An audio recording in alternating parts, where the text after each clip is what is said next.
Poliisi ebadde erindiridde loodi meeya ne banne Kireka okubakunya nga tekimanyi nti abantu berindiridde bagikubye ekimooni ne batuukiriza kibaasazeewo.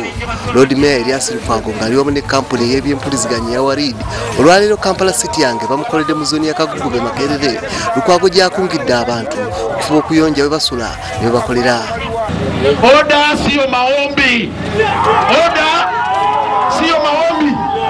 Amaduuka mugaggale.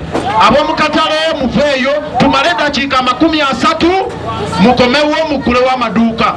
Okusanga edduuka eriggule nze naawe tugenda kufaafaagana tugire mu industrial area. Ssaabasajja Kabaka awangaale.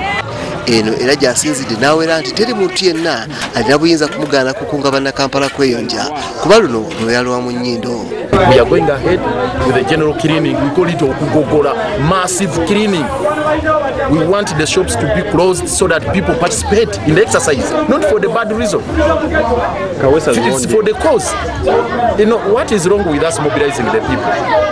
Ku bantu bonna poliisi beyayise okuli Muwanga Kivumbi, Asumani Basalirwa, Makerere Mpuuga n'abalala okweyanjula ekireka tekuli n'omu alinnyeeyo naye nga bawera kugenda mu maaso n'enteekateeka yaabwe. Poliisi ekozesa akakisaako n'amaanyi g'eyina